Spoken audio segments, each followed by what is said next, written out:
ശ്രീകൃഷ്ണാർപ്പണമായി വരേണമഖിലം ചിന്തിപ്പതും ചൊൽവതും ചെയ്തിടുന്നതും ഉള്ളിലാഗ്രഹമുറന്നീടായിക മറ്റൊന്നിലും പീലിപ്പൊന്മുടിമാലയും മുരളിയും പൂണ്ടേറെ മിന്നിടുമേ ബാലബ്രഹ്മമകക്കുരുന്നിൽ വിളയാടുന്ന മുക്കങ്ങനെ.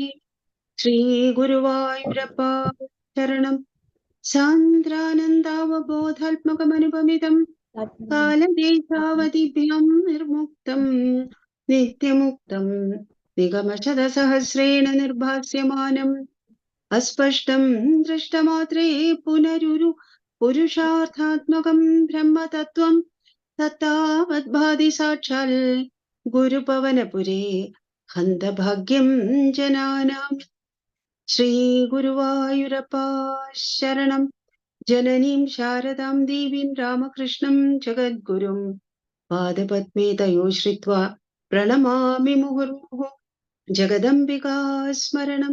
ശ്രീമഹാദേവി നമഃ. നാരായണൻ സഖിയാകിയ പാണ്ഡവന്റെ ഭാരിച്ച ദുർമതമടക്കി വരം കൊടുത്ത കിരാതരൂപധരിയാകിയ ചന്ദ്രചൂഡൻ കാരുണ്യമെങ്കലരുളേടുക സർവകാലം. നമഃ പാർവതീപതയേ. ഹര ഹര മഹാദേവ. ഭഗവാനും ഭക്തജനങ്ങൾക്കും എന്റെ വിനീതമായിട്ടുള്ള നമസ്കാരം. ഇന്ന് ദശകം 87 നമുക്ക് ചിന്തിക്കാനുള്ളത്. ശ്രീമൻ നാരായണീയത്തിന്റെ 87ാമത്തെ ദശകം. ഇതിലെ കുചേലന്റെ കഥയാണ് പറയുന്നത്. കുചേലവൃത്തം. കുചേലവൃത്തം എന്ന് പറഞ്ഞാൽ കഥ, കുചേലന്റെ കഥ. ഈ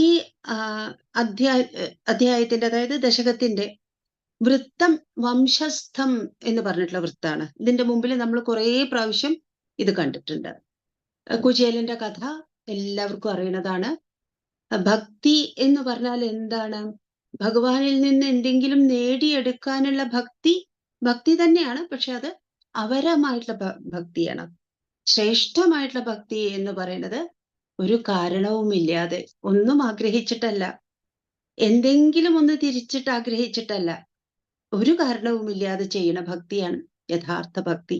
അതാണ് ഭഗവാൻ ഏറ്റവും അധികം ഇഷ്ടമുള്ളത്. ഭഗവാനെ സഖിയായിട്ട് കാണാൻ പല ആൾക്കാരും ഉണ്ടായിരിക്കും, ഭഗവാനെ ചങ്ങാതിയായിട്ട് കാണാൻ.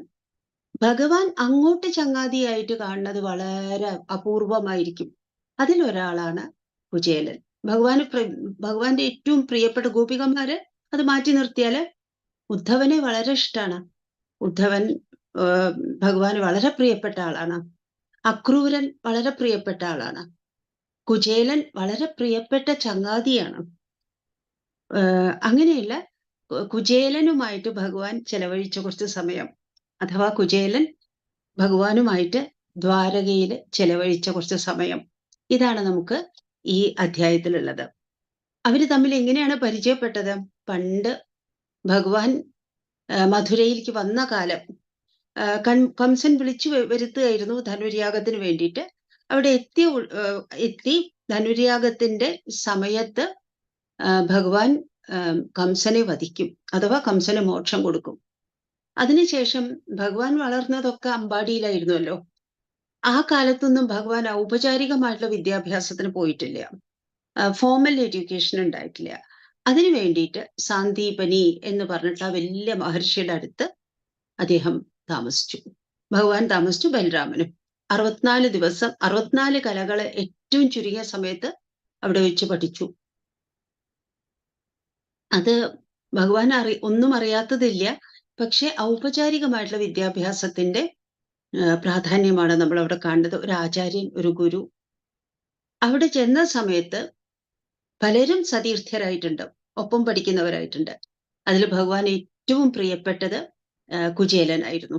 കുചേലനുമായിട്ടുള്ള ഭഗവാന്റെ ചങ്ങാത്തം അന്ന് തുടങ്ങിയതാണ്. അപ്പോ ഒന്നാമത്തെ ശ്ലോകം നമുക്ക് നോക്കാം. കുചേലനാമ ഭവത സതീർത്ഥ്യതം ഗതഃ സാന്ദീപനി മന്ദിരേ ദ്വിജ തദേകരാഗേണ ധനാദി നിസ്പൃഹോ ദിനാനി നിന്നെ പ്രശമീ ഗൃഹാശ്രമേ. കുചേലനാമ ഭവത സതീർത്ഥ്യതാം ഗത. കുചേലൻ എന്നു പേരുള്ള ആള്. കുചേലൻ എന്ന് പറഞ്ഞാൽ മലിന വസ്ത്രം ഉടുക്കുന്ന ആള് എന്നാണ്. കുചേലന്റെ ശരിക്കുള്ള പേര് സുധാമാവ് എന്നാണ്. സുധാമാവ് എന്നുള്ള പേരിനേക്കാൾ കൂടുതൽ ഇന്ന് അറിയപ്പെടുന്നത് കുചേലനായിട്ടാണ് അറിയപ്പെടുന്നത്. സാധാരണ മുഷിഞ്ഞ വസ്ത്രം ഉടുത്തവൻ എന്നുള്ളത് ഒരു കോംപ്ലിമെന്റ് അല്ല.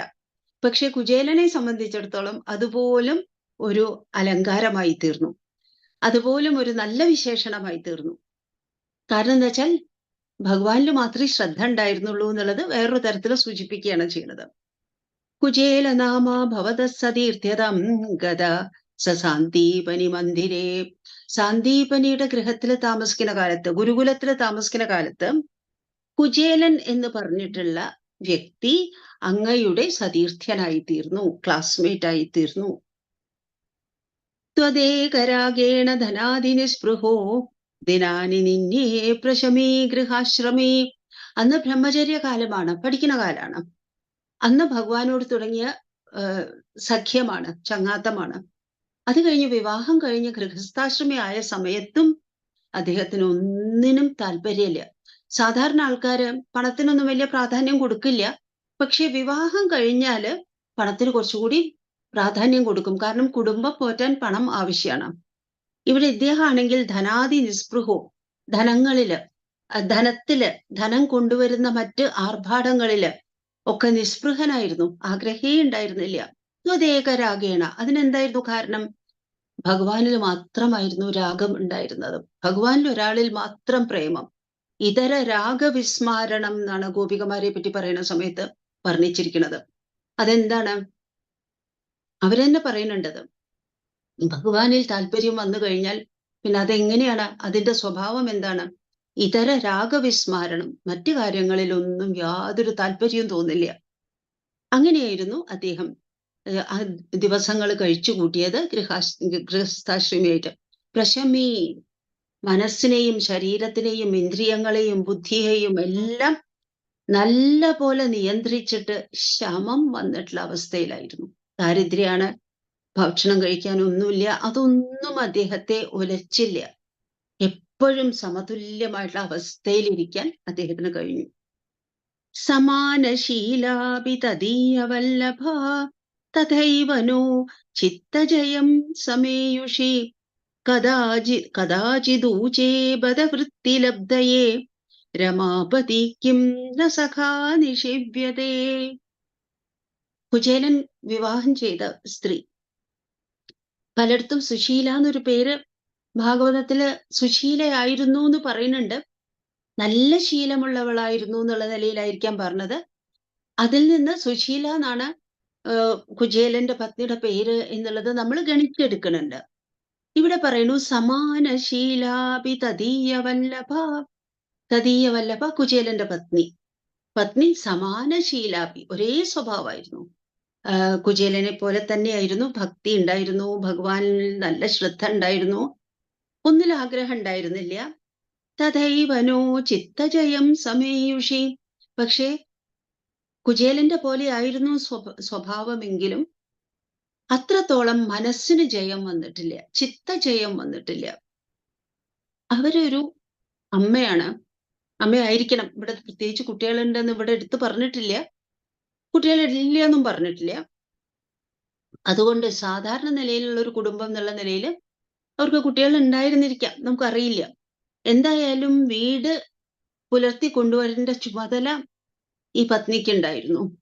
അതുകൊണ്ട് തന്നെ വീട്ടിലെ കാര്യങ്ങൾ നടത്തണ്ടേ, അടുപ്പ് കത്തിക്കാൻ പറ്റണ്ടേ, ഭക്ഷണം വിളമ്പാൻ പറ്റണ്ടേ.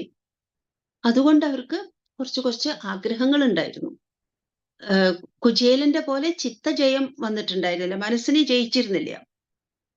കഥാചിത് ഊചേ ബദവൃത്തിലബ്ധയേ രമാപതിക്കും ന സഖാ നിഷേവ്യതേ. ഒരിക്കല്, എപ്പോഴും ഇല്ല, എപ്പോഴും വന്ന് ബുദ്ധിമുട്ടിച്ചിട്ടില്ല. ഒരിക്കൽ മാത്രം അവര് പതിയുടെ അടുത്ത്, കുചേലന്റെ അടുത്ത് വന്നിട്ട് ചോദിക്കുകയാണ്, രമാപതി, ലക്ഷ്മി വല്ലഭനായിട്ടുള്ള ശ്രീകൃഷ്ണൻ അങ്ങയുടെ സഖാവല്ലേ, അങ്ങയുടെ ചങ്ങാതിയല്ലേ? എന്നിരിക്കെ അദ്ദേഹത്തെ ഒന്ന് നല്ലപോലെ പോയി സേവിച്ചുകൂടെ? ഇങ്ങനെ അകലത്തിരുന്ന് ഭജിച്ചാൽ മതിയോ? അടുത്ത് പോയിട്ട് നിഷേവ്യതേ അടുത്ത് പോയിട്ട് ഒന്ന് സേവിച്ചുകൂടെ? എന്തിന്? ഒന്നുമില്ലെങ്കിലും അങ്ങയുടെ ഉപജീവന മാർഗത്തിന് വേണ്ടിയിട്ട് വൃത്തിലബ്ധയെ നിത്യവൃത്തി നടക്കാൻ വേണ്ടിയെങ്കിലും ഒന്ന് പോയിട്ട് അടുത്ത് പോയിട്ട് ഒന്ന് കണ്ടുകൂടെ എന്ന് ചോദിക്കുകയാണ്. സമാനശീലാപി തദീയവല്ലഭ തഥൈവ നോ ചിത്തജയം സമേയുഷി കഥാചിദൂജേ പദവൃത്തിലബ്ധയേ രമാപതിക്കും ന സഖാ നിഷിപ്യതേ. ആ ചോദ്യം കേട്ട സമയത്ത് കുചേലന് എന്ത് തോന്നി? ഇതീരിതോയം പ്രിയയാ ക്ഷുധാർത്തയാ ജുഗുപ്സമാനോപി ധനേ മദാവഹേ തഥാ ത്വദാലോകന കൗതുകാദ്യയൗ മഹൻ പടാന്തേ പൃഥുകാനുപായനം. ഈ കഥ വളരെ വിസ്തരിച്ചിട്ട് 2 അധ്യായങ്ങളിലായിട്ട് ശ്രീമദ് ഭാഗവതത്തിൽ പറഞ്ഞിട്ടുണ്ട്. ഭാര്യ ഇത് ചോദിക്കുന്ന സമയത്ത് ഭാര്യയുടെ അവസ്ഥ എന്തായിരുന്നു? ക്ഷുധാർത്ഥയായിരുന്നു. വിശപ്പ് കൊണ്ട് അവശയായിരുന്നു. തളർന്ന അവസ്ഥയിലാണ് ഭാര്യ. അങ്ങയുടെ പ്രിയയായിട്ടുള്ള അവര് പത്നി ഇങ്ങനെ പറഞ്ഞ സമയത്ത് എന്താണ് പറഞ്ഞത്? ഒന്ന് പോയിട്ട് ഭഗവാനെ, ആ രമാപതിയായിട്ടുള്ള ഭഗവാനെ, ശ്രീകാന്തനായിട്ടുള്ള ലക്ഷ്മീകാന്തനായിട്ടുള്ള ഭഗവാനെ അവിടെ പോയിട്ടൊന്ന് സേവിച്ചുകൂടെ എന്ന് ചോദിച്ച സമയത്ത് കുചേലന്റെ മനസ്സിൽ തോന്നിയത് എന്താണ്? എന്തിനു വേണ്ടിയാണ് എന്റെ പത്നി അവിടെ പോയി സേവിക്കാൻ വേണ്ടി പറയണത്? എന്തെങ്കിലും ധനം കിട്ടുന്നുള്ള ഒരു പ്രതീക്ഷയിലായിരിക്കാം. പക്ഷെ ആ ധനത്തോട് കുചേലന് യാതൊരു താല്പര്യവും ഉണ്ടായിരുന്നില്ല. ജുഗുപ്സമാന എന്ന് പറഞ്ഞിട്ടുണ്ടെങ്കില് ഇത് വെറുപ്പാണ്. നമുക്ക് ചില വസ്തുക്കൾ കാണുമ്പോൾ നമ്മൾ അറച്ചു മാറും. അങ്ങനെയായിരുന്നു അദ്ദേഹത്തിന് ധനം എന്ന് പറഞ്ഞിട്ടുണ്ടെങ്കിൽ. കാരണം എന്താണ്? ധനം മദാവഹമാണ്. നമ്മളിൽ ഒരുപാട് അഹങ്കാരമുണ്ടാക്കി തീർക്കും ധനം. നമ്മൾ പലരും ജീവിതത്തിൽ കാണാറുണ്ട്. വളരെ നല്ല പെരുമാറ്റാണ്, എല്ലാവരെയും മാനിച്ചുകൊണ്ടും വളരെ വിനയ സ്വഭാവം. പെട്ടെന്ന് അവർക്ക് കുറെ പണം കിട്ടിയെന്ന് വിചാരിക്കൂ, അവരുടെ സ്വഭാവം മാറിയെന്ന് വരും. കാരണം എന്താണ്? പണത്തിനൊരു സ്വഭാവം, ഒരു പ്രത്യേകതയുണ്ട്. അത് ആരിലാണോ വന്നു ചേരുന്നത് അവരിൽ ഒരുപാട് മതം ഉണ്ടാക്കും, പ്രൈഡ്, അഹങ്കാരം ഉണ്ടാക്കും. അതുകൊണ്ട് അതിനോട് ഇഷ്ടമില്ല. തഥാ ത്വദാലോകന കൗതുകാദിയയോ. എന്നാലും പോവാൻ വേണ്ടി തീർച്ചയാക്കി പോയി. എന്താ കാരണം? ധനത്തിന് വേണ്ടിയല്ല, എന്റെ സുഹൃത്ത് ആയിട്ടുള്ള ശ്രീകൃഷ്ണനെ ഇവിടെ ദ്വാരകാധീശനായിട്ട് പട്ടമഹിഷിമാരോട് കൂടിയിട്ട് ദ്വാരകയില് അദ്ദേഹം ഇക്കാലത്ത് എഴുന്നള്ളി ജീവിക്കുന്നുണ്ട്. എന്നിരിക്കെ ഒന്ന് അവിടെ പോയിട്ട് കാണാൻ എനിക്കിപ്പോ ഒരു അവസരം ലഭിച്ചിരിക്കല്ലേ. പത്നി തന്നെ പറയുന്നു പോവാൻ വേണ്ടിയിട്ട്. അല്ലെങ്കിൽ പത്നിയെ ഒറ്റയ്ക്കിട്ട് എങ്ങനെ പോകുന്നൊക്കെ വിചാരം ഉണ്ടാവും. പത്നി തന്നെ പറയുന്നു പോവാൻ വേണ്ടിയിട്ട് സന്തോഷമായിട്ട് പുറപ്പെടുകയാണ്. ത്വദാലോകന കൗതുക. ഹേ ഗുരുവായൂരപ്പ. ഭട്ടതിരി അവിടെ ഇരുന്നിട്ട് ഭഗവാനോട് പറയാണ്, വാതിൽ മാടത്തിൽ ഇരുന്നിട്ട്, ഹേ ഭഗവാനെ, എന്തിനാണ് അന്ന് കുചേലൻ കാണാൻ വന്നത്? അങ്ങയുടെ കയ്യിൽ നിന്ന് ധനം ലഭിക്കാൻ വേണ്ടിയല്ല, പക്ഷെ അങ്ങയെ കാണാൻ വേണ്ടിയിട്ട്. ത്വദാലോകന കൗതുകാദിയയ പോയി. എവിടേക്ക്? ദ്വാരകയിലേക്ക് കുചേലൻ. മഹൻ പടാന്തേ പൃഥുകാനുപായനം. ആ സമയത്ത് ഉടുത്തിരുന്ന വസ്ത്രത്തിന്റെ ചോളിലൊക്കെ ഇട്ടുന്ന ഒരു മേൽമുണ്ടൊക്കെ ഉണ്ടാവുമല്ലോ, അതിന്റെ ആ പടത്തിന്റെ അന്തത്തില്, അതിന്റെ പിന്നെ മേലിട്ടിരുന്ന തുണിയുടെ അറ്റത്ത് അതിനൊരു വാക്കുണ്ട്, മുണ്ടിന്റെ കോന്തല എന്ന് പറയും. കോന്തല എന്ന് പറഞ്ഞ അറ്റം. ആ പടാന്തേ, പടത്തിന്റെ പറഞ്ഞ വസ്ത്രത്തിന്റെ അന്തത്തിൽ അവസാനത്തില് ഒരു കുറച്ച് പൃഥുകം എന്ന് പറഞ്ഞിട്ടുണ്ടെങ്കിൽ അവില് ഭഗവാന് കാഴ്ചയായിട്ട്, തിരുമുൽ കാഴ്ചയായിട്ട് ഭഗവാന് മുന്നിൽ നിവേദിക്കാൻ വേണ്ടിയിട്ട് തിരുമുൽ കാഴ്ചയായിട്ട് കുറച്ച് അവിലെടുത്തിട്ട് അത് ഉടുത്ത വസ്ത്രത്തിന്റെ അറ്റത്ത് ഒരു കിഴിയായിട്ട് കെട്ടിയിട്ടിട്ടാണ് പോയത്. ഭാഗവതത്തിലൊക്കെ പറയുന്നുണ്ട്, ഭഗവാനെ കാണാൻ വേണ്ടി പോവല്ലേ, എന്തെങ്കിലും ഒരു സാധനം എനിക്ക് കൂടെ പോകാൻ വേണ്ടി തരൂ എന്ന് പത്നിയെ വിളിച്ചു പറയുന്നുണ്ട്. കല്യാണി എന്നാണ് അവിടെ വിളിക്കുന്നത്. മംഗളം ചെയ്യുന്നവളാണ്. എന്തെങ്കിലും ഒരു വസ്തു, ഒന്നുമില്ല വീട്ടില്, എന്തെങ്കിലും ഒരു വസ്തു ഭാര്യ എങ്ങനെയെങ്കിലും ശരിയാക്കി തരും. അത് കേട്ടതും അവര് 1, 2 ഗൃഹങ്ങളില് പോയി യാചിച്ചു. ഏതാനും ഗൃഹങ്ങളിൽ പോയി യാചിച്ചു. അവിടുന്ന് കിട്ടിയിട്ടുള്ള അവില് അതൊക്കെ വൃത്തിയാക്കി നന്നായിട്ട് മുണ്ടിന്റെ തലപ്പത്ത് കെട്ടിക്കൊടുത്തു. അങ്ങനെ കുചേലൻ യാത്രയായി. ഗതോയമാശ്ചര്യമയീം ഭവത്പുരീം ഗൃഹേഷു ശൈബ്യാ ഭവനം സമേയുവാൻ പ്രവിശ്യ വൈകുണ്ഠമിവാപനിർവൃതിം തവാതി സംഭാവനയാ തു കിം പുനഃ. പലതും ആലോചിച്ചുകൊണ്ടാണ്, ഭാഗവതത്തിൽ നന്നായി വർണ്ണിച്ചിട്ടുണ്ട്. പലതും മനസ്സിൽ കണ്ടുകൊണ്ടാണ് ഇങ്ങനെ പോണത്. ഭഗവാനോടുള്ള സ്നേഹം, ഭഗവാന് തന്നോടുള്ള പ്രേമം നല്ല പോലെ അറിയാം. അങ്ങനെയൊക്കെ ആണെങ്കിലും കണ്ടിട്ട് കുറേ കാലായി. ഇതിനു മുമ്പ് കാണുന്ന സമയത്ത് ബ്രഹ്മചാരിയായിരുന്നു.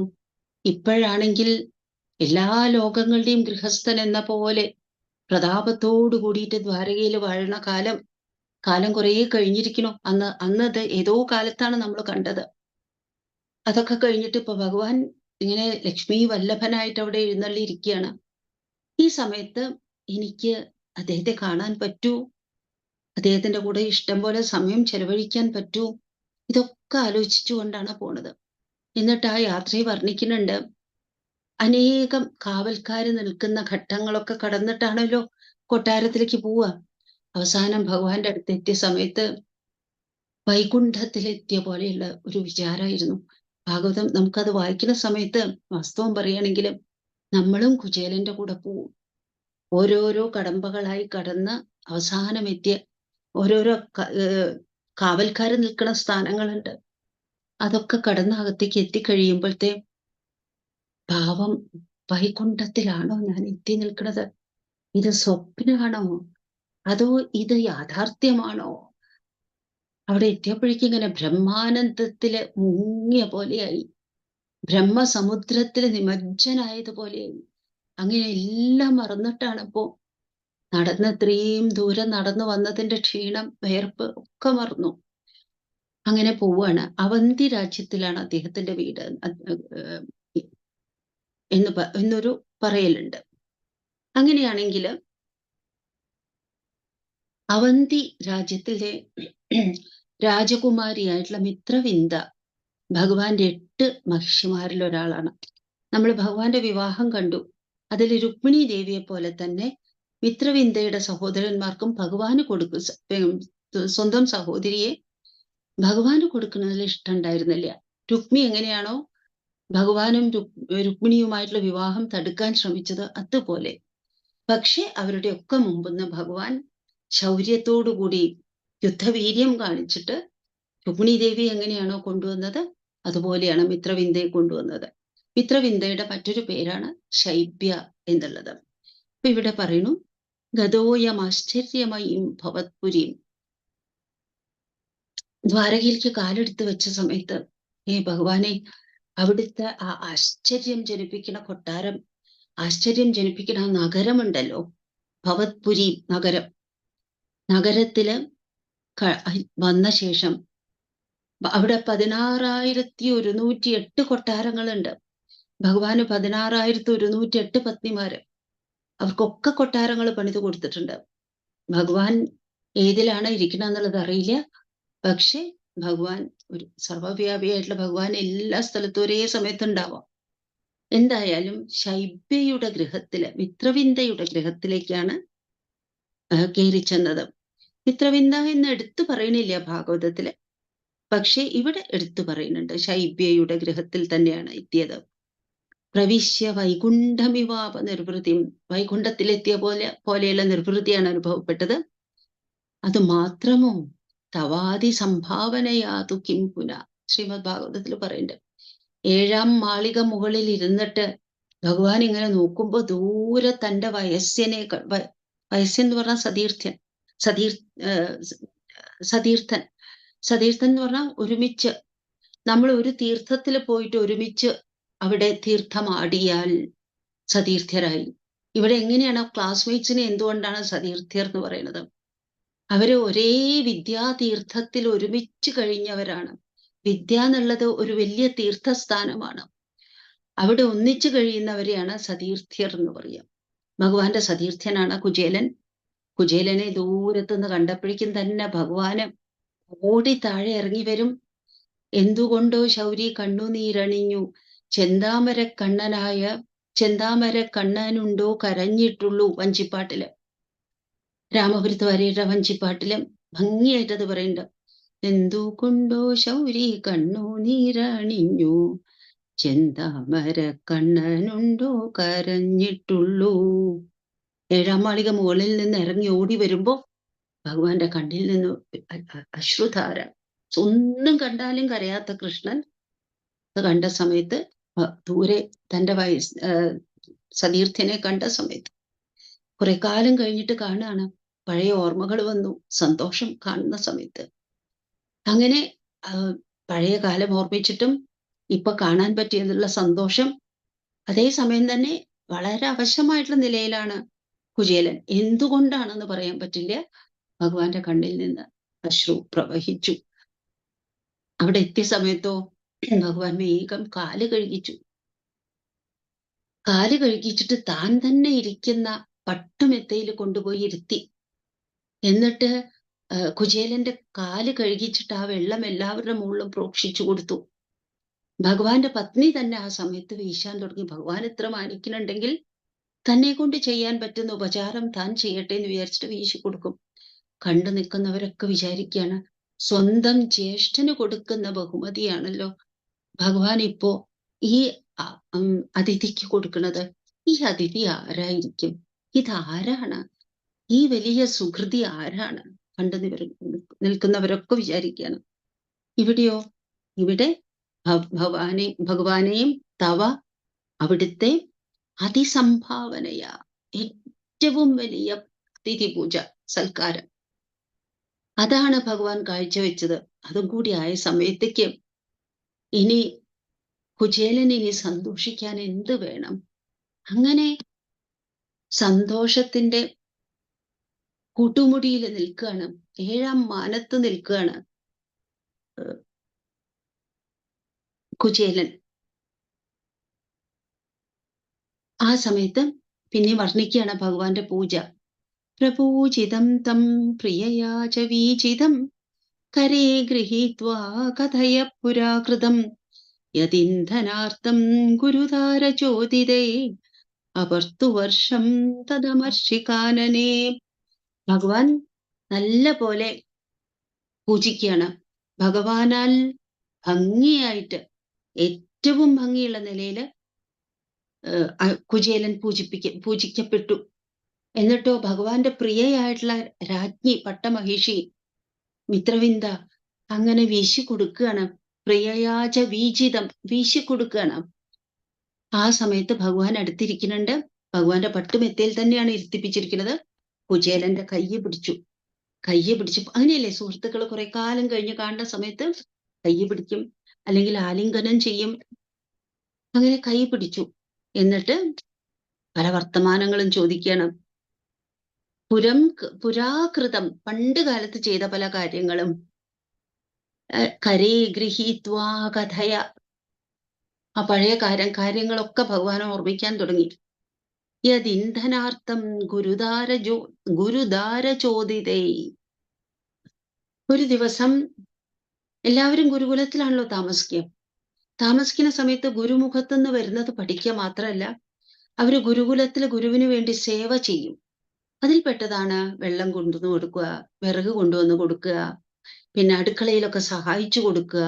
ഗുരുപത്നിക്ക് എല്ലാവർക്കും വേണ്ടി ഭക്ഷണം ഉണ്ടാക്കി വിളമ്പണം, അതിനവർക്ക് സഹായിച്ചു കൊടുക്കുക. ഒരിക്കല് മഹർഷി അവിടെ ഉണ്ടായിരുന്നില്ല തോന്നുന്നു.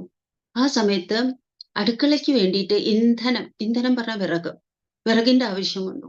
അപ്പൊ ഗുരുപത്നി ഈ കുട്ടികളോട്, കൃഷ്ണനോടും കുചേലനോടും പറഞ്ഞു, നിങ്ങൾ കാട്ടിൽ പോയിട്ട് കുറച്ച് വിറക് കൊണ്ടുവരും. ആർക്കും എളുപ്പത്തിൽ ചെയ്യാൻ പറ്റുന്ന കാര്യമാണ്. അവര് കാട്ടിലേക്ക് പോയി. ആ സമയത്തോ കാട്ടില് ഗുരുദാര ചോദിത്തേ, ദാരങ്ങൾ എന്ന് പറഞ്ഞ ഭാര്യ, ഗുരുവിന്റെ പത്നി ആവശ്യപ്പെട്ടത് പ്രകാരം അവര് ഇന്ധനാർത്ഥം വിറക് പെറുക്കാൻ വേണ്ടി കാട്ടിലേക്ക് പോയി. ആ സമയത്തോ അവർത്തുവർഷം തദമർഷികാനനെ, ആ കാലത്തിലുണ്ടായ ഒരു മഴ. വീട്ടിൽ നിന്ന് പുറപ്പെടുന്ന സമയത്ത് ഒരു മഴ ഉണ്ടാവുമെന്ന് വിചാരിച്ചിട്ടില്ല. അവര് കാട്ടിലെത്തിയതും അകാലത്തുണ്ടായിട്ടുള്ള അൺടൈംലി ആയിട്ട് ഉണ്ടായ ഒരു മഴ. അതാണെങ്കിലോ തകർത്ത് പെയ്തു. അങ്ങേയറ്റം. അത് കാട്ടിൽ അന്ന് ഇതൊക്കെ അവർക്കത് സഹിക്കേണ്ടി വന്നു. മഴ കൊണ്ടു. അത് സഹിക്കേണ്ടി വന്നു. തണുപ്പ് സഹിക്കേണ്ടി വന്നു. ആ സമയത്ത് പിന്നെ ഭാഗവതത്തിൽ പറയുന്നുണ്ട്, അങ്ങനെ അവര് കാട്ടിലേക്ക് ചെന്നതും ഇരുട്ടടച്ചു. നമ്മളിപ്പോ ഉച്ചയ്ക്ക് 3 മണിയാണെങ്കിലും 4 മണിയാണെങ്കിലും കാർമേഘം വന്ന് മൂടിക്കഴിഞ്ഞാൽ നമുക്ക് അന്യോന്യം കാണില്ല. അതുമാതിരി പെട്ടെന്ന് ഇരുട്ടായി. അവർക്ക് വിറക് പെറുക്കാൻ ആ സമയത്ത് പെറുക്കി വീട്ടിലേക്ക് കൊണ്ടുവരാൻ പറ്റിയില്ല. മഴ മഴവെള്ളം കയറാൻ തുടങ്ങി. ആ സമയത്ത് അവര് രണ്ടുപേരും അന്യോന്യം പിടിച്ചുകൊണ്ട് മരക്കൊമ്പിൽ ഇരിക്കുകയാണ് ചെയ്തത്. ഇപ്പൊ ഇവിടെ നോക്കൂ, ഭഗവാൻ അതിങ്ങനെ ഓർമ്മിച്ചിട്ടാണോന്നറിയില്ല, ഭഗവാന്റെ കട്ടിലിരിക്കണ കുചേലന്റെ കയ്യ് പിടിച്ചിട്ട് അന്ന് രാത്രി എങ്ങനെയാണോ അവര് രാത്രി മുഴുവൻ കഴിച്ചു കൂട്ടിയത്, അതുപോലെ പിറ്റേ ദിവസം രാവിലെ ആയ സമയത്ത് അവര് പുറപ്പെട്ടു വീട്ടിലേക്ക് തിരിച്ചു വരാൻ, വിറകുമായിട്ട് തിരിച്ചു വരണം. ആ സമയത്തേക്ക് ഗുരു തന്നെ രാത്രി ഗുരു കുറേ നേരം കാത്തിരുന്നു. പത്നിയോട് ചോദിച്ചപ്പോ ഇന്ധനം സംഭരിക്കാൻ വേണ്ടി പോയിരിക്കുകയാണ് എന്ന് പറഞ്ഞു. കുറെ നേരം കാത്തിരുന്നു. രാത്രി ഇങ്ങനെയാണ് ഇരുട്ടത്ത്. ഇന്നാണെങ്കിൽ നമുക്ക് ടോർച്ചുണ്ട്, പല കാര്യങ്ങളും ഉണ്ട്. ഇരുട്ടത്ത് രാവിലെ ആവട്ടെ എന്ന് വിചാരിച്ചു. രാവിലെ ആയ സമയത്ത് അതിരാവിലെ തന്നെ ഒരു വീട്ടിൽ നിന്ന് പുറപ്പെട്ടു. ഗുരു അവിടെ എത്തുമ്പോഴാണ് സൂര്യൻ ഉദിക്കുന്നത്. നമുക്കത് വായിക്കുമ്പോ തോന്നും, ഗുരു തന്നെയല്ലേ അവിടെ സൂര്യൻ അവരുടെ കണ്ണിന്റെ മുമ്പില്. ഗുരു എത്തിയതോടുകൂടി സൂര്യോദയം. ഇരുട്ടെല്ലാം മാഞ്ഞു. അതാണ് ഒരു ഗുരുവിന്റെ ജ്ഞാനം കൊടുക്കുന്ന ഗുരുവിന്റെ സാന്നിധ്യത്തില് ഇരുട്ടെല്ലാം മറിഞ്ഞു. സിംബോളിക് ആയിട്ടാണ് പറയുന്നത്. അപ്പോ ആ കഥകളൊക്കെ ഇരുന്നിങ്ങനെ പറഞ്ഞു. അപ്പോഴേക്കും രാത്രിയായി, സമയം രാത്രിയായി. അത് കഴിഞ്ഞ് ഇവിടെ പറയണു, സംസാരിക്കുന്നതിന്റെ ഇടയില് ത്രപാജുഷോസ്മാത് പൃഥുകം ബലാദധ പ്രഗൃഹ്യ മുഷ്ടൗ സകൃതാശിതേ ത്വയാ കൃതം കൃതം നന്വിയതീതി സംഭ്രമാത് രമാ കിലോപേത്യകരം രുരോധതേ. അങ്ങനെ ഇരിക്കുന്ന സമയത്ത് സംസാരിച്ചുകൊണ്ടിരിക്കുമ്പോ ഭഗവാൻ പെട്ടെന്ന് കണ്ടു, കുചേലന്റെ കയ്യില് ഒരു പൊതി ഇരിക്കുന്നുണ്ട്. അത് എനിക്ക് തരാൻ വേണ്ടി കൊണ്ടുവന്നതായിരിക്കും. എനിക്കൊരു ഉപായനം എന്നുള്ള നിലയില്, സമ്മാനം എന്നുള്ള നിലയിൽ കൊണ്ടുവന്നതായിരിക്കും. പക്ഷെ അതിന്റെ ചെറുപ്പം ഓർത്തിട്ടാണോന്നറിയില്ല, കുചേലൻ അത് തനിക്ക് തരണില്ല, സ്വന്തം നിലയിൽ തരണില്ല. അപ്പൊ ഭഗവാൻ ചോദിക്കാൻ തീർച്ചയാക്കി, എന്താണ് കുചേലൻ എനിക്ക് വേണ്ടി കൊണ്ടുവന്നത് എന്ന് പറഞ്ഞിട്ട് കുചേലന്റെ കയ്യിൽ നിന്ന് അത് തട്ടിപ്പറിക്കുന്നത് പോലെ ബലാത് അത് സ്വീകരിച്ചു, എടുത്തു. ത്രപാജു, എന്തുകൊണ്ടാണ് കൊടുക്കാതിരുന്നത്? വ്യക്തമായിട്ട് പറയുന്നു, നാണം കൊണ്ടാണ്. ലജ്ജ കൊണ്ടാണ് കൊടുക്കാത്തത്. ഈ ലോകത്തിലെ ഐശ്വര്യത്തിന്റെ മുഴുവനും അധിപതിയായിട്ട് ഇവിടെ വാഴണ ഈ ഭഗവാന്റെ കയ്യിൽ കൊടുക്കാൻ ഞാൻ കൊണ്ടുവന്നിട്ടുള്ളത് ഒരു മുഷ്ടി, ഒരു പിടി അവിലാണ്. ഈ ഒരു പിടി അവില് ഞാൻ എങ്ങനെ കൊടുക്കുന്ന ലജ്ജയോടുകൂടി വിചാരിക്കണം. ത്രപാജുഷോസ്മാത് പൃഥുകം, ഭഗവാൻ ബലാദത പ്രഗൃഹ്യ, പറിച്ചു വാങ്ങി. മുഷ്ടൗ സകൃതാശിതേ ത്വയ, തന്റെ കൈകൊണ്ടത് പിടിച്ചു വാങ്ങി എടുത്തിട്ട് അതെന്ന് അങ്ങനെ കഴിക്കാൻ തുടങ്ങി. ഒരു പ്രാവശ്യം കഴിച്ചു. ആ സമയത്ത് രുക്മിണി ദേവി അവിടെ വന്നിട്ടുണ്ടായിരിക്കാം. അതല്ലെങ്കിൽ ഇവിടെ രമ എന്ന് പറയുന്നത് മിത്രവിന്ദെ തന്നെ ആയിരിക്കാം. ഭഗവാൻ ആരുടെ കഴുത്തിലൊക്കെ മാല ഇട്ടോ അവരൊക്കെ ലക്ഷ്മി ദേവിയാണ്. ഇപ്പോ ഒരു ലക്ഷ്മി ദേവിയല്ല, ദ്വാരകയില് 16,108 ലക്ഷ്മി ദേവിമാരാണ്.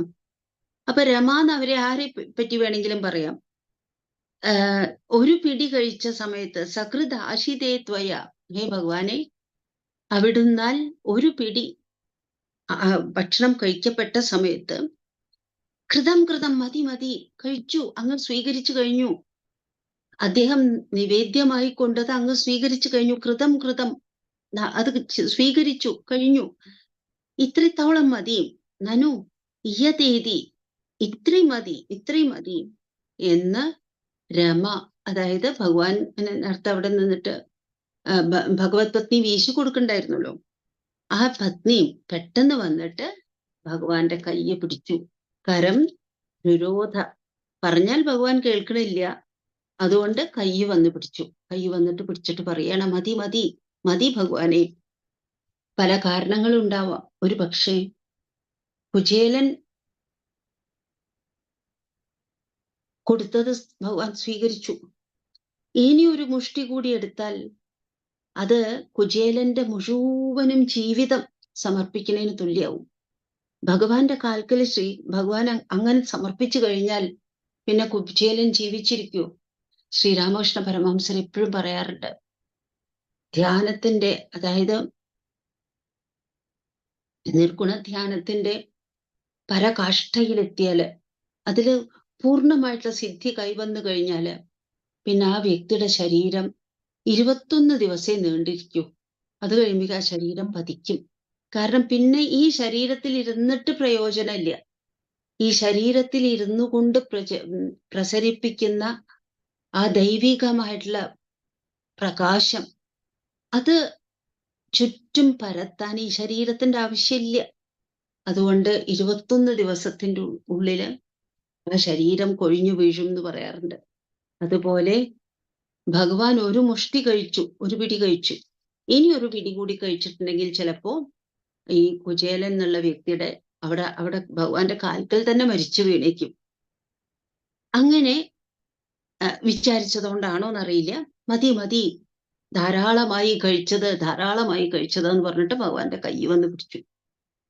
ഭക്തേഷു ഭക്തേന സമാനിതസ്ത്വയാ പുരിം വസന്നേകനിശാം മഹാസുഖം ബദാപരേദ്യുർദ്രവിണം വിനായയൗ വിചിത്രരൂപസ്തവ ഖൽവനുഗ്രഹ. ഭഗവാൻ എന്ന് പറഞ്ഞാൽ ആരാണ്? ഭക്തനാണ് ഭഗവാനിൽ ഭക്തി ചെയ്യുക. പക്ഷേ ഭഗവാൻ ഭക്തനോട് കടപ്പെട്ടിരിക്കുന്നു. എന്തിന്? ഈ ഭക്തി മുഴുവനും ഭക്തൻ എനിക്ക് തന്നു കഴിഞ്ഞു, ഇനി ഞാൻ എന്ത് ചെയ്യട്ടെ? എനിക്ക് അങ്ങോട്ടും തിരിച്ച് ഭക്തി കൊടുക്കാനേ കയ്യിലുള്ളൂ. ഭഗവാൻ എപ്പോഴും ഈ ഭക്തി, ഭഗവാന്റെ ഭക്തി എന്ന് പറഞ്ഞിട്ടുണ്ടെങ്കിൽ, ഭഗവാന്റെ അനുഗ്രഹം എന്ന് പറഞ്ഞാൽ അത് മോക്ഷം തന്നെയാണ്. അങ്ങനെയുള്ള ഭഗവാനെ, ഭക്തരിൽ ഭക്തി ചെയ്യുന്ന ഭഗവാനെ, ഭക്തേഷു ഭക്തേന സമാനിതസ്ത്വയ, അങ്ങനെ അവിടുന്നാൽ നല്ല പോലെ മാനിക്കപ്പെട്ടു കുചേലൻ. ആ കുചേലൻ അവിടെ പുരീം വസന്നേകനിശാം മഹാസുഖം, അന്ന് രാത്രി അവിടെ താമസിച്ചു. പിന്നെ അത്രയും ദൂരം അവന്തിയിലേക്ക് പോവാൻ സമയം ഇല്ല. അന്ന് അവിടെ താമസിച്ചു. ആ താമസിച്ചതോ മഹാസുഖം. രണ്ട് കൂട്ടുകാർ കുറെ കാലത്തിന് ശേഷം കണ്ടുമുട്ടുകയാണ്. രാത്രി അവിടെ താമസിക്കുകയാണ്. എത്ര സന്തോഷമായിട്ടായിരിക്കും രണ്ടുപേരും സമയം ചെലവഴിച്ചിട്ടുണ്ടാവുക. ബദാ പരേദ്യുരു ദ്രവിണം വിനായയോ. പിറ്റേ ദിവസം രാവിലെയായി. വേഗം കുചേലൻ കുളിയൊക്കെ കഴിഞ്ഞ് പുറപ്പെട്ടു. തിരിച്ചു പോണ്ടേ, വീട്ടിലേക്ക് പോണ്ടേ, അതിനുവേണ്ടി പുറപ്പെട്ടു.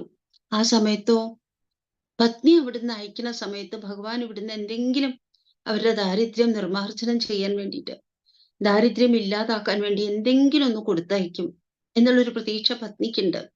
ഇവിടെ ഒരു ദിവസം താമസിച്ചിട്ട് കുചേലൻ പുറപ്പെട്ട സമയത്ത് കുചേലനോട് ഭഗവാൻ ഒന്നും പറഞ്ഞില്ല.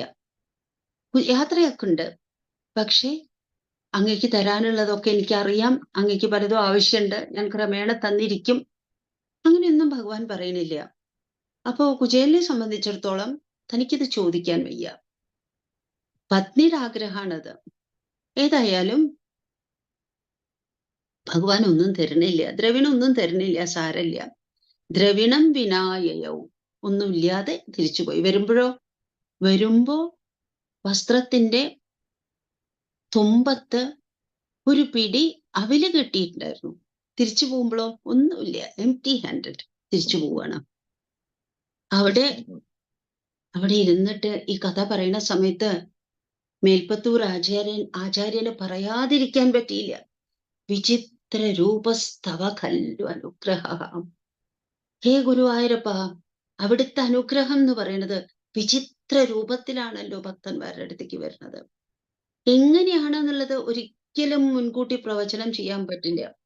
ഏറ്റവും വലിയ ശിക്ഷയാണെന്ന് വിചാരിക്കുന്നത് ഏറ്റവും വലിയ അനുഗ്രഹമായിട്ട് മാറും നമ്മളുടെയൊക്കെ ജീവിതത്തില്.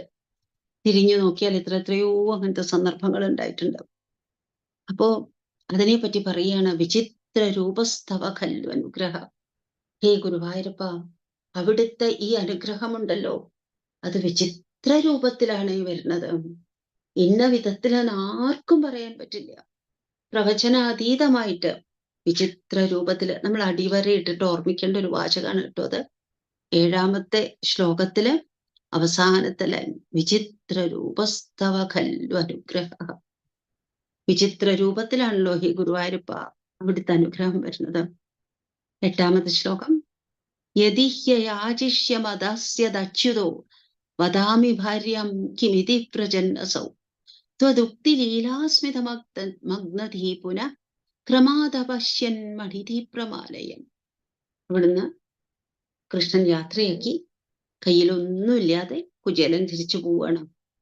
അപ്പൊ ഒരു കാര്യം വിചാരിക്കും, ഞാനൊന്നും ചോദിച്ചില്ല, ഞാൻ എന്തെങ്കിലും ഒന്ന് ചോദിച്ചിരുന്നെങ്കിൽ കൃഷ്ണൻ എനിക്ക് എന്തെങ്കിലും തരുമായിരുന്നു. യതി ഹ്യയാചിഷ്യം അദാസ്യത് അച്യുതോ, ഞാൻ ചോദിച്ചിരുന്നെങ്കിൽ ഒരു ലേശം പോലും പിഴയ്ക്കാത്ത അച്യുതൻ. അച്യുതൻ എന്ന് പറഞ്ഞാൽ എന്താ? ഒരിക്കലും ച്യുതി ഇല്ലാത്തവൻ. ച്യുതി ഇല്ലാത്തവനായിട്ടുള്ള ആ അച്യുതൻ ഞാൻ എന്തെങ്കിലും ചോദിച്ചിരുന്നുവെങ്കിൽ, ഇപ്പൊ എനിക്കൊന്നും തരാൻ പറ്റില്ല, പോയിക്കോളൂന്ന് അങ്ങനെയല്ല പറയാം. ചോദിച്ചത് അത്രയും തന്നിരിക്കും. അദാസ്യത് തന്നിട്ടുണ്ടായിരിക്കും, പക്ഷെ ചോദിച്ചില്ല. വദാമി ഭാര്യം കിമിതി വ്രജന്നസൗ. ഇനി ഞാൻ തിരിച്ചു പോയാൽ ഭാര്യയോട് എന്ത് പറയണം? ഒന്നും ചോദിച്ചില്ല, ഒന്നും തന്നില്ല, അങ്ങനെ പറയണോ? അതല്ലേ പറയേണ്ടി വരിക. എന്ത് പറയും? ത്വദുക്തി ലീലാസ്മിതമഗ്നതി. പിന്നെ അതാ ഉടനെ മനസ്സൊന്ന് പോയി ഭഗവാനെ തന്നെ പിന്നെയും വീണ്ടുമോ. എപ്പോഴും ഭഗവാനെയാണ് ആലോചിക്കുക. ഇതിങ്ങനെ മനസ്സിലൊരു കാര്യം വന്നു, പത്നിയോട് എന്ത് പറയും? ഉടനെ തന്നെ അത് ഡിസ്മിസ് ചെയ്തു മനസ്സൊന്ന ചിന്ത. ത്വദുക്തി ലീലാസ്മിതമഗ്നതി. ഭഗവാന്റെ വർത്തമാനം, ഉക്തികള്, ഭഗവാന്റെ ലീല കളി, ലീലാ വിലാസങ്ങള്, ഭഗവാന്റെ മന്ദസ്മിതം, പുഞ്ചിരി, ഇതൊക്കെ ആലോചിച്ച് ബുദ്ധിയും മനസ്സും അതിൽ മുഴുകിയിട്ടാണ് നടക്കുന്നത്. അങ്ങനെ പോണ സമയത്ത് ക്രമാദപശ്യൻ മണിദീപ്രമാലയം. അങ്ങനെ പോണ സമയത്ത് കണ്ടു ഒരു വലിയ രത്നങ്ങൾ കൊണ്ട് ഇല്യൂമിനേറ്റഡ് ആയിട്ടുള്ള, രത്നങ്ങൾ ഇങ്ങനെ തിളങ്ങിക്കൊണ്ടിരിക്കുന്ന ഒരു കെട്ടിടം. വിളക്ക് വെച്ചിട്ടുണ്ടോ അവിടെ? അറിയില്ല, വിളക്കിന്റെ ആവശ്യമില്ല. അത്രയ്ക്കധികം രത്നങ്ങൾ പതിച്ച ചുമരും താഴികക്കൂടൊക്കെയാണ്. മിന്നി തിളങ്ങണ ആ വീട്ടിലേക്ക് അങ്ങനെ പെട്ടെന്ന് അതിൻ്റെ അടുത്തേക്ക് അത് കണ്ടു ദൂരത്തുനിന്ന്. അപ്പോ കുചേലനൊരു അത്ഭുതം തോന്നി. എന്നും പോവാറുള്ളൊരു നാട്ടുവഴി, ആ നാട്ടുവഴിയിലൂടെ പോവും. വല്ലയിടത്തും പോണമെന്നുണ്ടെങ്കിൽ അതിലൂടെ തിരിച്ചു വരും. പക്ഷെ ഇന്നത്തെ തിരിച്ചുവരവ് വ്യത്യാസമായിരിക്കണു. പോയ വഴിയല്ല. കിം മാർഗവിഭ്രംശ ഇതി ഭ്രമൻക്ഷണം. ഒരു മിനിറ്റ് നേരം എന്റെ വഴി തെറ്റിപ്പോയോ? ഞാൻ വേറെ വല്ല വഴിക്കും ഭഗവാനെ പറ്റി എന്നെ ആലോചിച്ചിട്ടല്ലേ വന്ന്? കൃഷ്ണനെ പറ്റി ആലോചിച്ച് ഭഗവാന്റെ ഉക്തികളും ഭഗവാന്റെ കളികളും ഭഗവാന്റെ പുഞ്ചിരിയൊക്കെ ഓർമ്മിച്ച് എനിക്ക് വഴി തെറ്റിപ്പോയോ? കിം മാർഗവിഭ്രംശ ഇതി ഭ്രമൻക്ഷണം ഗൃഹം പ്രവിഷ്ട സദർശവല്ലഭം സഖീപരീതം മണിഹേമഭൂഷിതം ബുഭോദച്ച ത്വത്കരുണാം മഹാത്ഭുതം. അങ്ങനെ വിചാരിച്ചപ്പോഴേക്കും ഇല്ല, വഴി തെറ്റിയില്ല. കാരണം എന്താ? സ്വന്തം ഗൃഹം തന്നെയാണത്. അതിലേക്ക് പ്രവേശിച്ചു. അവിടെ എന്താ കണ്ടത്? സ്വന്തം പത്നിയെ കണ്ടു. എങ്ങനെ?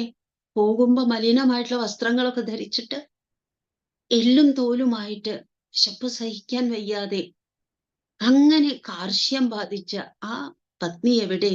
ഇപ്പോഴോ മണിഹേമഭൂഷിതം, നിറയെ അലങ്കാരങ്ങള്, സ്വർണം രത്നങ്ങളും പതിച്ച അലങ്കാരങ്ങളൊക്കെ, ആഭരണങ്ങൾ അണിഞ്ഞിട്ട്, സഖീപരീതം, ചുറ്റും നിറയെ ആൾക്കാര്. തന്റെ പത്നി ഒരു ദേവിയെ പരിചരിക്കുന്നത് പോലെ ചുറ്റും സഖിമാര് നിൽക്കണു. അതായത് ഐശ്വര്യമയമായിട്ടൊരു ഗൃഹം. പോകുമ്പോ അത് വളരെ സാധാരണ കുടിലായിരുന്നു. അത് കണ്ട ഉടനെ ഭഗവാൻ എന്താ തോന്നിയത്? എനിക്കിതൊക്കെ കിട്ടി എന്നുള്ള സന്തോഷമല്ല. ഭഗവാനെ, അവിടുത്തെ കാരുണ്യം എന്ന് പറഞ്ഞാൽ ഇത് മഹാ അത്ഭുതമാണല്ലോ. തന്റെ പത്നി ഏറ്റവും അധികം ആഗ്രഹിച്ചിരുന്നതാണ് ദാരിദ്ര്യമകന്നൊരു വീട്. അത്രേ ആഗ്രഹിച്ചുള്ളൂ. കൊടുത്തതോ മഹേന്ദ്ര ഭവനത്തിന് തുല്യം. ഭാഗവതത്തിൽ പറയുന്നുണ്ട്. ഇന്ദ്രന്റെ കൊട്ടാരത്തിലാണ് ഏറ്റവും അധികം ഐശ്വര്യം. ദേവന്മാരുടെ രാജാവല്ലേ, ദേവരാജാവായിട്ടുള്ള ഇന്ദ്രന്റെ ഗൃഹത്തിലുള്ളതിനേക്കാൾ കൂടുതൽ സമൃദ്ധി. മഹേന്ദ്ര ഭവനത്തെ തോൽപ്പിക്കുന്ന വിധത്തിലുള്ള ഒരു ഗൃഹം, തന്റെ ആലയം, മന്ദിരം. ഭഗവാനെ, അവിടുത്തെ കാരുണ്യം എന്നുള്ളത് അത്ഭുതത്തിലത്ഭുതം. അതേ പറയാനുള്ളൂ കുചേലനും. എന്നിട്ട് അവസാനത്തെ ശ്ലോകം. സരത്നശാലാസു വസന്നപി സ്വയം സമുന്നമദ്ഭക്തിപരോമൃതം യയൗ ത്വമേവ മാപൂരിത ഭക്തവാഞ്ചിതോ മരുത്പുരാധീശ ഹരസ്വമേ ഗദാൻ. സ എന്ന് പറഞ്ഞ കുചേലൻ രത്നശാലാസു വസന്നപി, അവിടെ തന്നെ താമസിച്ചു. എനിക്ക് ഇത്രയും ഐശ്വര്യം ആവശ്യമില്ല എന്ന് പറഞ്ഞ എവിടെ ഓടിപ്പോയതൊന്നുമില്ല. കാട്ടിലേക്ക് തപസ് അവിടെ തന്നെ താമസിച്ചു. എന്നിട്ടോ രത്നശാലാസു, വീട് എന്നല്ല പറയണത്, ഇതിപ്പോ ഒരു രത്നശാലയായിരിക്കുന്നു. ആ രത്നശാലയില് വസന്നബി താമസിക്കുകയാണെങ്കിലും സ്വയം സമുന്നമത് ഭക്തിപരോമൃതം, അതിന്റെ ഐശ്വര്യമായിരുന്നില്ല കുചേലന്റെ മനസ്സിൽ നിറഞ്ഞത്. ഭഗവാനോടുള്ള ഭക്തി മേൽക്കുമേൽ മേൽക്കുമേൽ ഉയർന്നുയർന്നു വരികയാണ്. ആ ഭക്തി മുകളിലേക്ക് ഉയർന്നു പോകുന്തോറും മുകളിൽ നിന്ന് ഭഗവാന്റെ അനുഗ്രഹം, ഭഗവാനുമായിട്ടുള്ള താതാത്മ്യം അമൃതബോധമായിട്ട് അമൃതമായിട്ട് അത് താഴത്തേക്ക് ഭഗവാന്റെ കരുണ ഒഴുകി വരികയാണ്. നാശമില്ലാത്ത അവസ്ഥ. ചുറ്റും കാണുന്ന ഐശ്വര്യമൊക്കെ ഇല്ലാതാവും ഒരു ദിവസം. പക്ഷെ ഇത് അമൃതാവസ്ഥ, മരണമില്ലാത്ത അവസ്ഥ, അമൃതമായിട്ടുള്ള അവസ്ഥ. ആ അമൃതത്വത്തില് മുങ്ങിയിട്ട് അങ്ങനെ കുചേലൻ ജീവിതം മുന്നോട്ട് കൊണ്ടുപോയി. ത്വമേവ മാപൂരിത ഭക്തവാഞ്ചിതോ. ഭഗവാനെ, ഇങ്ങനെ ഭക്തന്മാരുടെ ആഗ്രഹം, അവര് ചോദിച്ചാൽ, ഒന്ന് ചോദിച്ചാൽ 10 കൊടുക്കണ ഭഗവാൻ. തുടക്കത്തില് 1-ാമത്തെ ദശകത്തിൽ അത് എടുത്തു പറയുന്നുണ്ട്. ഒന്നും ചോദിക്കാതെ തന്നെ ഭഗവാൻ കൊടുക്കുന്ന ഐശ്വര്യത്തെ പറ്റി അവിടെ പറയുന്നുണ്ട്. അതിന്റെ ഉദാഹരണമാണ് ഇവിടെ കുചേലൻ. ത്വമേവ മാപൂരിത ഭക്തവാഞ്ചിതോ. ഭക്തൻ ചോദിച്ചതല്ല, അതിനപ്പുറത്തും കൊണ്ടുപോയി ചൊരിഞ്ഞു കൊടുക്കണ ഹേ ഭഗവാനെ. ഗുരുവായൂരപ്പ മരുത്പുരാധീശ ഹരസ്വമേ ഗദാൻ. എന്റെ രോഗങ്ങളെ മാറ്റിത്തരണേ ഭഗവാനെ. അവിടുത്തേക്ക് അനുഗ്രഹം ഏതെല്ലാം തരത്തിൽ തരാൻ പറ്റും, എനിക്ക് അവിടുത്തെ നല്ല പോലെ ഒന്ന്. ഈ കുചേലൻ എങ്ങനെയാണോ അവിടുത്തെ എങ്ങനെയാണോ സേവിച്ചത്, അതുപോലെ എന്റെ ദേഹത്തെ പറ്റി ചിന്തിക്കാതെ, ദേഹചിന്തയില്ലാതെ, വേദനയില്ലാതെ, വേദന വരുമ്പോ ദേഹചിന്ത വരും, ദേഹചിന്ത ഇല്ലാതെ എല്ലാം മറന്നിട്ട് എനിക്കൊന്ന് ഭഗവാനെ നല്ല പോലെ ആരാധിക്കാൻ പറ്റണേ ഭഗവാനെ. അതിനുവേണ്ടി എന്റെ രോഗങ്ങളൊക്കെ എടുത്തു മാറ്റണേ എന്ന് പ്രാർത്ഥിക്കുകയാണ് ചെയ്യുന്നത്. 2 അധ്യായങ്ങളിലായിട്ടാണ് ശ്രീമദ് ഭാഗവതത്തില് ഇത് കൊടുത്തിട്ടുള്ളത്. നമുക്ക് കുറച്ച് സമയമുണ്ട്. ഞാൻ ആ സമയത്ത് എൻ്റെ അമ്മ എഴുതിയിട്ടുള്ള ഒരു കവിത, കുറച്ച് ശ്ലോകങ്ങളുണ്ട്. ഇത് ഞാൻ ചെയ്തിട്ടുള്ള സപ്താഹങ്ങളിൽ 2 സ്ഥലത്ത് ഇത് അച്ചടിച്ചിട്ട്, ഇതൊരു അമ്മ ആദ്യം ഭക്തപ്രിയല്ല, ഗുരുവായൂരപ്പൻ മാസികയാണോ, ഒരു ആധ്യാത്മിക മാസികയില് അമ്മ അത് എഴുതി കൊടുത്തിട്ട് പ്രസിദ്ധീകരിച്ചിരുന്നു. അത് സപ്താഹത്തിന് യജ്ഞപ്രസാദമായിട്ട് 2 സ്ഥലത്ത് അച്ചടിച്ചിട്ടുണ്ടായിരുന്നു.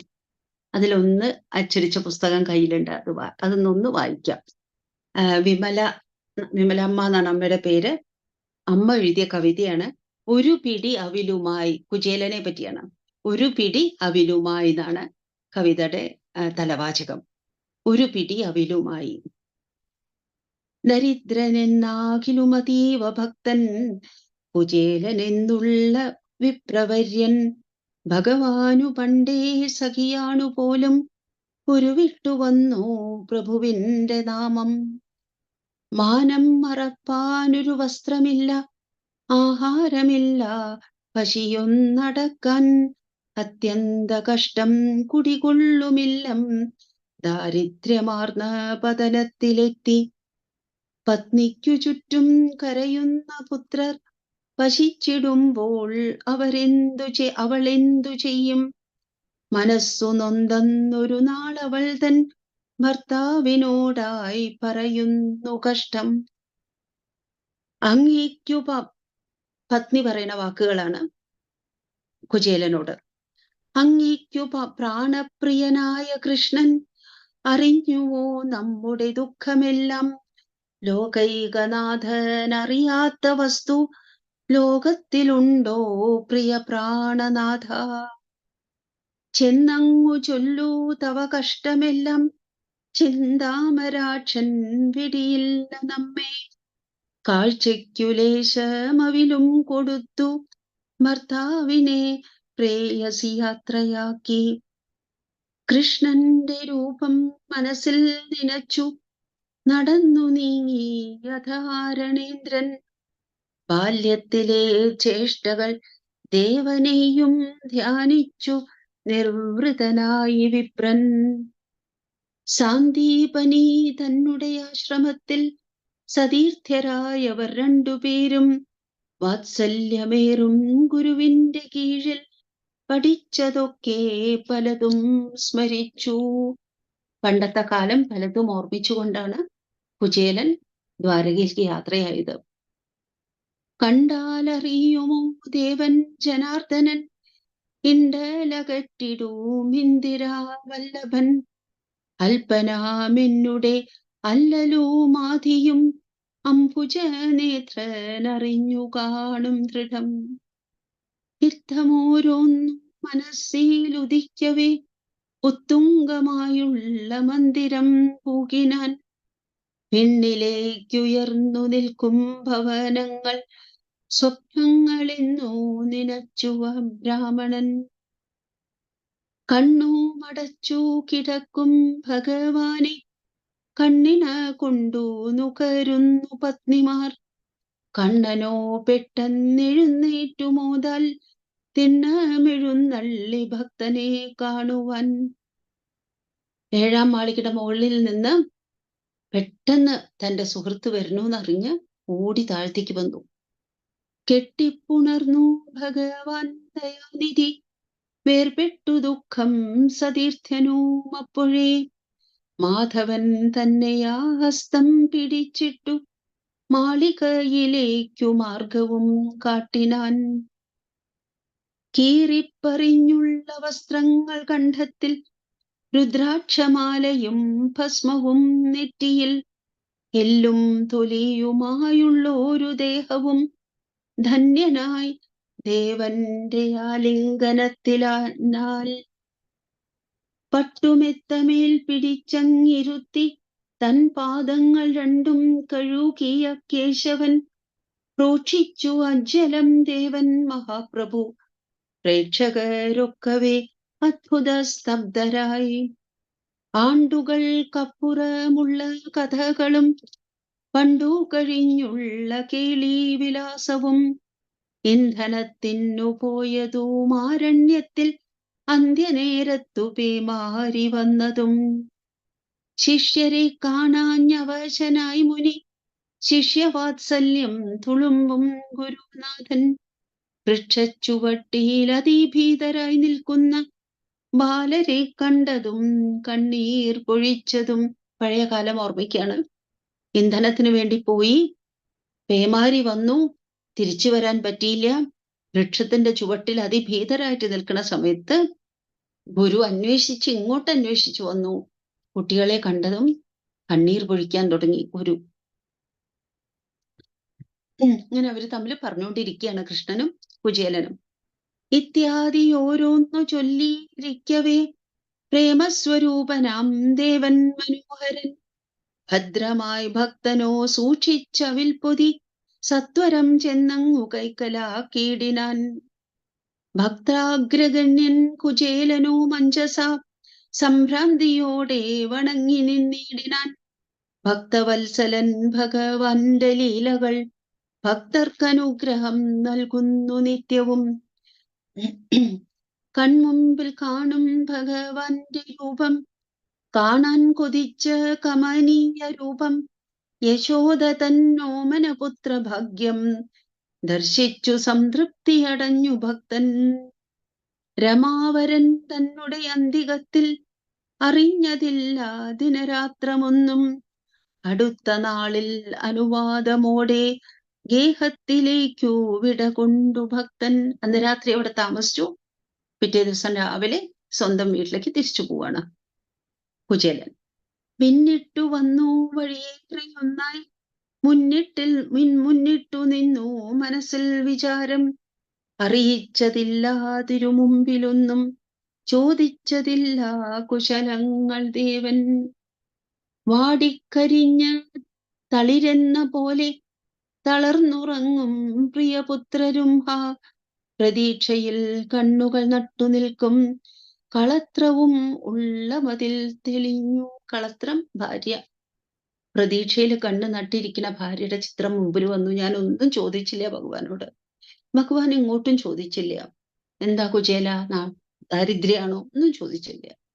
ഇനിയോ, ഇല്ലത്തിലെത്താൻ ബഹുദൂരമില്ല, ഇല്ലെന്നു ചൊല്ലാതിനിരുന്നു ചെയ്യും. പിഴച്ചുപോയോ വഴിയെന്നു വിപ്രൻ ഭ്രമിച്ചുപോയി മേടകൾ കണ്ട നേരം. ഇല്ലാന്ന് പറയാന്ന് വിചാരിച്ച് നടന്നു വരുമ്പോഴേക്കും ഉയർന്നു നിൽക്കുന്ന ഗോപുരങ്ങള് സ്വന്തം വീടിന്റെ ഗോപുരങ്ങളാണ്. മതിയിൽ അതിവിഭ്രമം കൊണ്ടുനിന്ന പതിയെ ആദരിച്ചാനയിക്കാൻ അതിവിപുലമാമങ്കണത്തിൻ തനയരുമൊത്ത സാധ്വി വന്നാൾ. ആരോഗ്യം ഉൾക്കൊണ്ടൊരു പുത്രരെയും സൗഭാഗ്യമേകീടിന ജായയെയും കണ്ടിട്ടു ഭക്തൻ മനസ്സിൽ വണങ്ങി, മഹാപ്രഭോ നിൻ കരുണാതിരേകം. ഭഗവാൻ അരുളി തന്നിട്ടുള്ളതൊരു മഹാത്ഭുതം. പക്ഷെ അതിലെന്താണ് അത്ഭുതം? ഒരു മഹാബലിയുടെ മുമ്പില് ചെറിയ കുഞ്ഞു കാലുകൊണ്ട് 2 അടി അളന്നെടുക്കുമെന്ന് വിചാരിച്ചപ്പോഴേക്കും, 3ാമത്തെ അടി എടുക്കുമെന്ന് വിചാരിച്ചപ്പോഴേക്കും ഭഗവാൻ വാനം മുട്ടെ പ്രാംശുവായിട്ട് വലുതായി നിന്നതും 2 ചുവടുകൊണ്ട് ലോകം, എല്ലാ 14 ലോകങ്ങളും ത്രിലോകങ്ങളും അളന്നതും ഒക്കെ എല്ലാവർക്കും അറിയുന്ന കഥകളാണ്. എന്നിരിക്കെ ഭഗവാൻ എന്തെങ്കിലും ചെയ്താൽ അത്ഭുതപ്പെടാനുണ്ടോ? അരക്ഷണത്തിൽ അഖിലാണ്ടമാകെ അളന്നെടുക്കാൻ വടുവായി പിറന്ന കാർവർണ്ണനുണ്ടോ പണി തോന്നിടുന്നോ ഭക്തന്നു ഗേഹം പണിതങ്ങുയർത്താൻ. ഭഗവാന്റെ രൂപം മനസ്സിൽ നിനപ്പാൻ, ഭഗവാന്റെ ലീല മനസ്സിൽ കളിപ്പാൻ, ഭഗവാന്റെ പാദം മനസ്സിൽ ഉറയ്ക്കാൻ അടിയന്നു നൽകൂ ഭഗവത് പ്രസാദം. ഈ തന്നിട്ടുള്ള ഐശ്വര്യമെല്ലാം അവിടുത്തെ കാരണം. പക്ഷെ അടിയന് ചോദിക്കാനുള്ളത് ഇതാണ്, അവിടുത്തെ രൂപം എൻ്റെ മനസ്സില്, അവിടുത്തെ ലീലകൾ എൻ്റെ മനസ്സില്, അവിടുത്തെ പാദം എൻ്റെ മനസ്സിൽ ഉറയ്ക്കണം. അതിനുള്ള അനുഗ്രഹം എനിക്ക് തരൂ ഭഗവാനെ. ചുറ്റും നിരക്കും സുഖഭോഗജാലത്തിൽ ചെറ്റുമേ മാനസം ചേർക്കാതെ സന്തതം ചെന്താമരാക്ഷന്റെ പാദാരവിന്ദവും ചിന്തിച്ചു തത്പദം പൂകിനാൻ വിപ്രനും. കുചേലൻ ഭഗവാനെ തന്നെ ധ്യാനിച്ച് അവസാനം ഭഗവാന്റെ പാദങ്ങളിൽ തന്നെ ലയിച്ചു ചേർന്നു. മുക്തി കിട്ടി കുചേലന്. കഥയാണ് കണ്ടത്. നമുക്ക് സമയം കഴിയാറായി. പറഞ്ഞതൊക്കെ കേട്ടതൊക്കെ നമുക്ക് ഭഗവാന്റെ കാൽക്കൽ സമർപ്പിക്കാം. ഭക്തജനങ്ങളുടെ സമക്ഷം എൻ്റെ വിനീതമായിട്ടുള്ള കൂപ്പുകൈ വീണ്ടും. കായേന വാചാ മനസേന്ദ്രിയൈർവാ പ്രകൃതേ സ്വഭാവാത് കരോമി യദ്യത് സകലം പരസ്മൈ നാരായണായേതി സമർപ്പയാമി. ഗുരുവായൂപുരാധീശ പ്രസീദ കരുണാകര. പുരുഷോത്തമ വൈകുണ്ഠ ത്വയി സർവം സമർപ്പിതം. ശ്രീ ഗുരുവായൂരപ്പ ശരണം. ശ്രീ ഗുരുവായൂരപ്പ ശരണം. ശ്രീ ഗുരുവായൂരപ്പ ശരണം. ഹരി ഓം